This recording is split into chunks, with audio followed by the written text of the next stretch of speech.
So today's page of Language of Energy, I could easily start and finish it by saying smell the roses. How does that make you feel?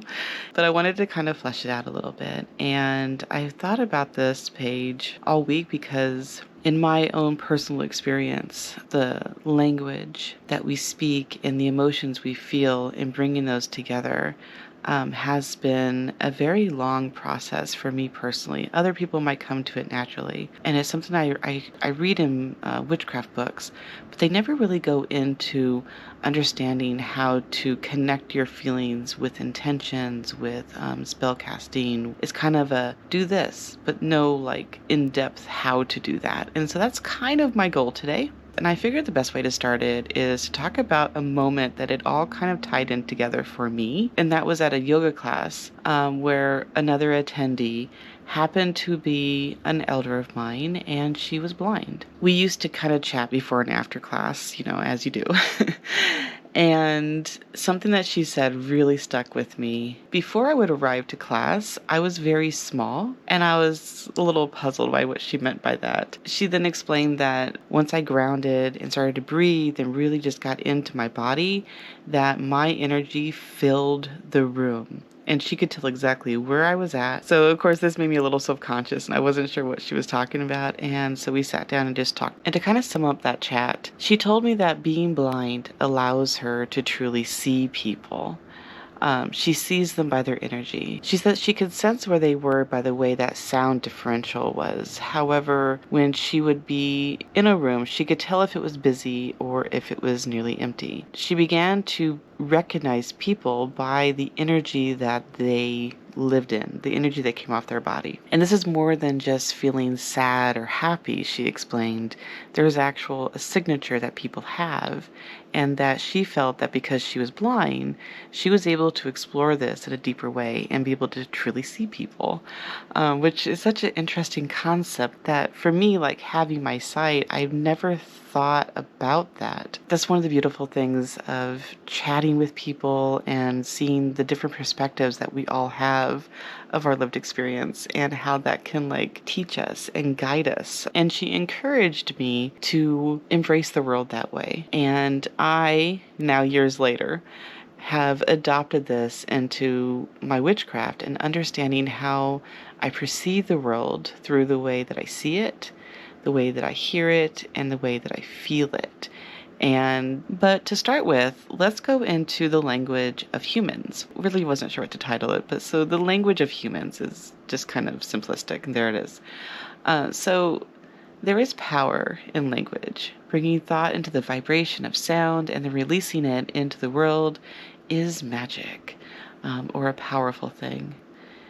In order to do this, we need to learn language and then the flair of communication and the art of personal expression. Each culture and community of our planet provides a beauty in language, both timeless and evolving. And language connects us to our ancestors, how to understand the world around us, and gifts us the ability to say, I love you, to a partner, a friend, or our children. It too provides a strength and comprehension.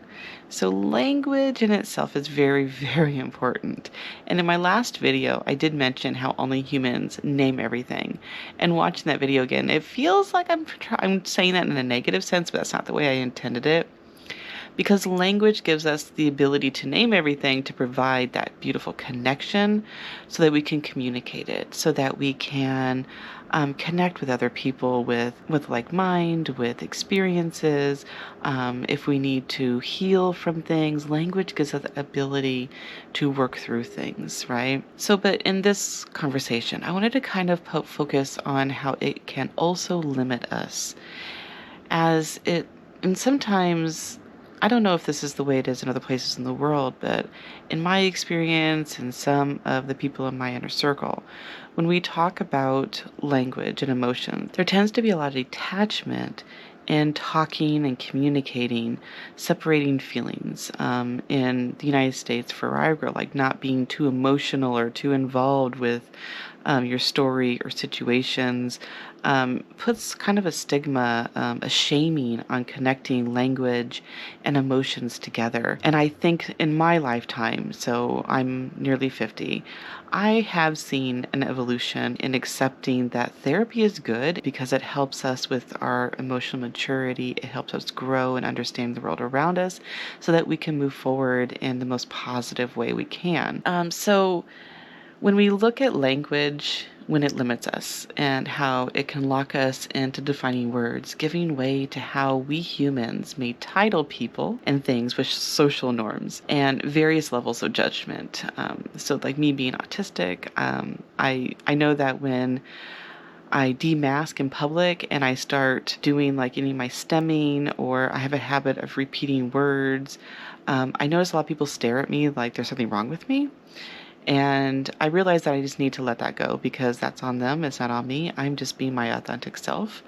And I'm not harming anyone or doing anything that's strange. And sometimes I get a little more animated or focused on certain words when I try to explain something that's of a special interest. And yeah, so those judgments are difficult to deal with, right? Okay, so let me get back to this. I keep distracting with thoughts, sorry. So sometimes a wordless smile across the room can speak to us more than a verbalized hello. And then the follow through choice to travel across the room to speak that hello is magic. That really connects that moment, or maybe it doesn't. Sometimes just the smile across the room is where it stays. And we've all had those moments of understanding the emotion that gets involved in those interactions when we communicate with each other or when we just share an across the room look.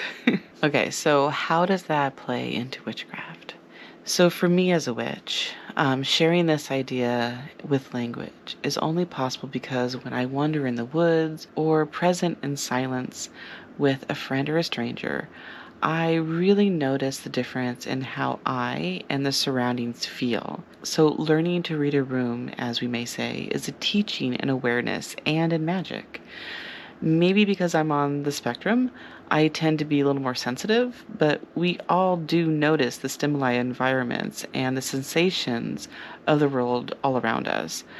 All forms of language find its way into how I personally relate with my own awareness of self as I am working within the topics of witchcraft or when I'm simply moving through my day to day. Hopefully that made sense. I feel like I cut that down a little too much, but the way that we perceive the world around us and the energies that we are interacting with. We can look at this as what is the energy throughout the day when we're at work or we're out doing activities? What is the energy that we're bringing home with us versus leaving at that door? All of this is a communication into the energy that you are carrying throughout the day and ends up being part of your magic. It ends up being part of your learned experience, your growth, and how you interact with things. Okay, so I feel like that's kind of a deep dive there, but let's move forward to the next part. Okay, so section 2, I figured I would call energy and witchcraft. And so I'm going to get a little personal here, a little bit. Okay, so one of my first memories in energy awareness was pointing a finger. So I can remember back in childhood being scolded for not doing chores, or in my case, the blackberries that I used to steal in my mom's garden. When we point as we are venting words, there's an added expression to the language. We can almost feel the words in a greater degree, which goes into like understanding wand use, an extension of what it is that you're saying or doing. And then there's a difference when someone folds their arms to their chest, which is different from withholding the energy when you don't point. So like I can remember when my mom would fold her arms to her chest when yet again I ate the blackberries. And as an adult, I can look back and I can recognize that my mom was disappointed at me for not listening the first time, and she was upset and then hurt the second time. And as an adult, looking back to those like little moments, I can recognize the energy exchange, the way that the communication happened in both her verbal expression, but also her physical, her body language. Her words may have been the same, but the body language offered that additional information. So let's take this into like present today at a different angle. Think on to when someone whispered that they loved you for the first time and you got that like full body sensation that stayed with you for days. Or if you haven't had that experience yet, think about the time that you got to finally get something that you really, really, really longed for. Like for me, getting like a new PS game or something. I'm a gamer. Or a book that you've been looking forward to, or a tarot deck that you've been like, you saw it was coming out and you waited 6 months and finally it's here. Like that whole body like excitement that you get. It's not exactly the same as when someone says, I love you the first time, but roll with me. So all of these things, these body sensations that stay with you for days, that is an energy that is magic. And when you are spellcrafting and you are thinking about things, maybe not to the degree, but that understanding of how that energy feels in your body and around your body is the language that I'm talking about.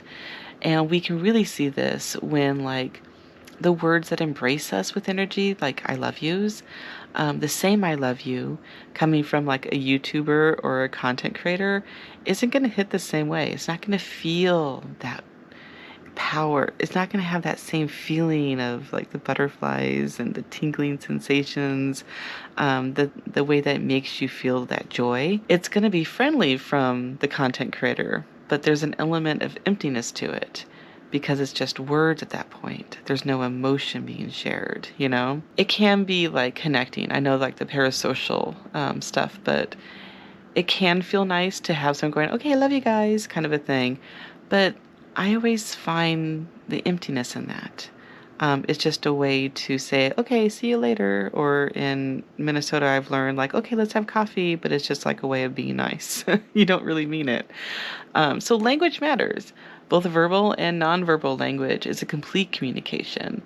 In witchcraft, having awareness of our truth comes through in our ceremonies, our rituals, spellcraft, and possibilities to process and grow in the maturity needed to be a witch, affecting the energy that we weave, that we manage, and that of which we let go of.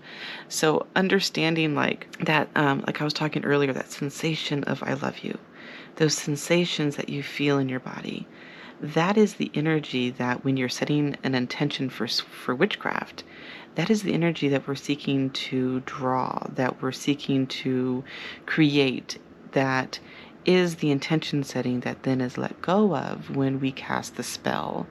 And it's a pure sensation thing. And life teaches us what that feels like in our everyday experiences. And that's why the more experiences we have in life, the greater we can be in our spellcraft, in our witchcraft. Okay, so part 3, energy that is in the world. Every action and non-action of our individual lives gathers and releases energy. It's kind of an ongoing theme within witchcraft about energy. Who we are fills the spaces of our home, our work, and frequently visited spaces. Call it a vibe or a haunting, our emotions, good, bad, and everything in between, fills the world. Every animal, plant, and human is adding to the story of our environment every second of every day. When we witches sweep a space to cleanse it, when we set these intentions into our candle spells, when we collect a stone from nature to rest on our altar, we are adding to the chapters of the story of the earth. The language of energy is a communication of experience, of emotion, and of understanding. All of this provides a teaching into the self-awareness and the growth into whom we seek to be. The next time walking in moonlight or sitting within the glow of your altar candles, just pause and feel. Lessen the words and connect to the beauty of the night or the day wherever you are, to the sounds, the smells, all of the feelings, these sensations. Allow your feelings to be the language of the moment and sense the magic in this language of emotions is known among animals, trees, and is the communication connection to spiritual guides and ancestors. In my experience in talking one-on-one to people and sharing witchcraft, a lot of questions go around the how do I connect with my spirit guides? And in my experience, and I can only speak to my own experience, it has been through understanding the sensations, the vibrations around me, and recognizing the language within that. And that's just for my own personal practice. Everyone's going to be different. So I will return to this topic, as I said earlier, throughout the playlist in creating this book of witchery. But here I just wanted to touch on the concept, the energy awareness, and how it's such a huge part of my own personal witchcraft and my lived experience. And if nothing else, I'm really happy to just kind of have this platform to kind of share my randomly thoughts, my own experiences, and maybe resonate with someone out there, and how they interact with witchcraft when it's more than just the spells and the rituals, when it's like part of the everyday, and how the everyday interweaves within witchcraft. To me, it's such a beautiful way to be and way to experience the world and connect with my own life and the way that it connects with the life that I'm living. So yeah, just my personal way of being a witch. So I'm going to go ahead and close the video here. I think I'm trying to keep these videos like 20 to 25 minutes so they don't become too long and too wordy. So thanks for spending these few minutes of your day with me. Hopefully you're having a beautiful day or night wherever you are. And as always, happy witching.